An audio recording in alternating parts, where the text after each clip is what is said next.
বাসের ভিতর কে যেন পাত দিছে। গ্রামাঞ্চলে বাড়ির আশেপাশে কুত্তা মরা পড়ে থাকলে যেমন গন্ধ বের হয়, ঠিক তেমনি একটা বুটকা গন্ধ বের হয়েছে। প্রথম দিকে কয়েকজন দেখলাম নাক কুচকাচ্ছে, এখন রুমাল, শার্টের হাতা যার যা আছে তাই দিয়ে নাক চেপে আছে। গন্ধটা বাতাসের প্রতিটা অণুতে মিশে বাসের ভিতরে ছড়িয়ে পড়েছে। ধারণা করা হচ্ছে ব্যাপারটা বাসের সামনের দিকে ঘটেছে। যেহেতু সামনের দিকে মহিলা সিট, তাই কেউ কোনো উচ্চবাক্য করছে না, একজন আরেকজনের দিকে মুখ চাওয়াচাওয়ি করছে। বাসের সামনের দিকে দরজার পাশে মহিলার সিটে বসেছিল বেশ সিমসাম সুন্দরী একটা মেয়ে। বাতাসে মেয়েটির চুল উড়ছিল। মেয়েটি একটি বই পড়ছিল। আজ সম্ভবত মেয়েটির পরীক্ষা আছে। বিদেশে বাসে ট্রেনে মানুষ গল্প উপন্যাস পড়ে, আর ঢাকার বাসে সেটা আদি খেতা ছাড়া কিছুই না। বাসের চাপাচাপি আর গরমে দম ফেলাই যেখানে দুষ্কর, সেখানে বাধ্য না হলে টেক্সট বইও কেউ পড়ে না। আমি মেয়েটির দিকে একবার তাকিয়েছি যখন মেয়েটি বাসে উঠেছে। বাস তখন মোটামুটি ফাঁকা ছিল। প্রতিজ্ঞা করেছি কোনো মেয়ের দিকে তাকাবো না।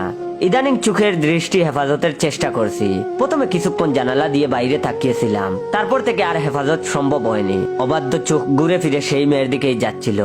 পাত কেলেঙ্কারির আগ পর্যন্ত যতবার মেয়েটির দিকে তাকিয়েছি তত টাকা পকেটে থাকলে এই গরমে বাসে করে যেতে হতো না। মেয়েটি এখন বইটি মুখে চেপে আছে। এই মেয়ে পাদ মারতেই পারে না। আমি দলিলে লিখে দিতে পারি, কারণ এত সুন্দর মেয়েরা কখনো পাদে না। আবার মেয়েটির বাম পাশে বসেছে এক স্থূলকায় মহিলা, বয়স 40-এর কাছাকাছি হবে। মহিলা বাড়ির সাজ সেজেছেন, কপালে আবার লম্বাটে আরবি অক্ষরের আলিফের মতো টিপ এঁকেছেন। গেমে মুখের সাদা মেকআপ কাদাটে হয়ে গেছে। মহিলার হাতের দিকে তাকিয়ে দেখি মুখের রঙের সাথে কোনো মিল নেই। শাড়ি পরেছেন, পেট বের হয়ে আছে, দেখতে বিচ্ছিরি দেখাচ্ছে। তাই আমার ধারণা পাটটা এই মহিলাই মেরেছে। শাড়ির আঁচল মুখে চেপে আছে, যেন খুকুটি পাদ মারতেই পারে না। আমি দলিলে লিখে দিতে পারি পাটটা এই মহিলাই মেরেছে।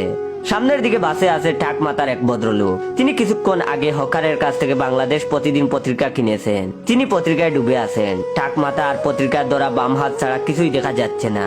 তার পাশে জানালার সিটে বসেছেন ছোটখাটো মাঝবয়সী এক ভদ্রলোক। বাসে উঠার সময় দেখেছি তিনি ঘুমিয়ে আছেন। এখন জেগেছেন কিনা জানি না, হয়তো পাদের গন্ধে মরেই গেছেন। তারপরে সিটে বসেছে কলেজ পড়ুয়া দুই ছেলে, গলায় কলেজের নামের ফিতা ঝুলছে। ওরা দুজন মোবাইলে মিনি মিলিশিয়া খেলছিল। কন্ডাক্টর হাফ ভাড়া দিতে রাজি হয় নাই, তাই কলেজের সামনে গেলেই দেখে নিবে বলে হুমকি দিয়েছে। 2-4টা 6 বর্গীয় গালি বিনিময়ের পরে কন্ডাক্টর হাফ ভাড়াই নিয়েছে। আমিও ভাবলাম বিশ্ব জুড়ে পাঠশালা মোর, সবার আমি ছাত্র হিসেবে হাফ ভাড়া দিব। বেজ্জত হবার ভয়ে আর সাহস করে বলতে পারিনি। ছেলে দুইটা ব্যাগের চেন খুলে তার মধ্যে মুখ বুজে আছে এখন। তাদের বাম পাশের 2 সিটে বসেছেন এক হুজুর আর তার স্ত্রী। হুজুরের দাড়ি বুড়ি দুইটাই আছে। হুজুরদের বউ সুন্দরী হয়, এই হুজুরের বউ ও সুন্দরী হবে। দেখার উপায় নেই, বুরকা পড়েছে, চুকের সামনে দিয়েও একটা পর্দা দেয়া। হুজুর একটু পরপর তার স্ত্রীর কানের কাছে মুখ নিয়ে কি যেন বলেন আর খেক খেক করে হাসেন। হুজুর এই মুহূর্তে তার টুপি খুলে মুখে চেপে ধরে আছেন। তাদের পিছনের সিটে আমি বসেছি। আমার পাশে বসেছেন খবিশ টাইপের এক জঘন্য ভদ্রলোক। প্রথমে তিনি নখ দিয়ে নাকের ময়লা পরিষ্কার করছিলেন। নাকের ময়লা বের করে কিছুক্ষণ তাকিয়ে থাকেন, তারপর সামনের সিটে মুছে ফেলে। এই মুহূর্তে তিনি নখ কামড়াচ্ছেন। আমার পেছনের সিটে বসেছেন 2 জন শর্ট ইন টাইপ পরা ভদ্রলোক। দুজনের হাতেই অফিস ব্যাগ। তারা এতক্ষণ ডান হাত বাম হাত নিয়ে আলোচনা করছিল। চিটাগাঙ্গের সাতকানিয়া তাদের MLM কোম্পানি গাছের চারা রোপণ করেছে। সেই গাছ তাদের কাছে বিক্রি করেছে। 10টি চারা 5,000 টাকা। 10 বছর পরে এই গাছ বিক্রি করে কোম্পানি তাদের দিবে 30,000 টাকা। এছাড়াও ডান হাত বাম হাত খেলে কিভাবে তারা কোটিপতি হবে এবং তাদের কোন দিন লিডার কি ছিঁড়েছে সেই আলোচনাও হচ্ছিল। এই মুহূর্তে তারা নাকে রুমাল চেপে আছেন। দুজনের রুমাল একই কালারের। তাদের পিছনে বসেছেন এক গ্রাম্য ভদ্রলোক। তার বেশভূষায় বোঝা যাচ্ছে তিনি গ্রাম থেকে খুব বেশি শহরে আসেননি। তার পাশে একটি সিলভারের পাতিল রাখা। পাতিলার ভিতর থেকে মাছের ছটফটানির আওয়াজ আসছে। পাতের গন্ধে মাছও ছটফট করছে। এরই মধ্যে সামনের সিটের মুঠা মহিলাটা বমি করে দিলেন। বমি গিয়ে পড়লো ড্রাইভারের গায়ে। ড্রাইভার সাইডে গাড়ি থামিয়ে দিলেন। মোটা মহিলাটা উপর হয়ে পড়ে গেল, সম্ভবত জ্ঞান হারিয়ে গেছে। আমি সিট থেকে উঠলাম মহিলাকে সাহায্য করতে। এই তো সুযোগ সামনের সিটের সুন্দরীর সামনে হিরো হবা। আমি এক পা আগাতে কি যেন হলো, আর কিছুই মনে নেই। এরপর নিজেকে আবিষ্কার করি হাসপাতালে।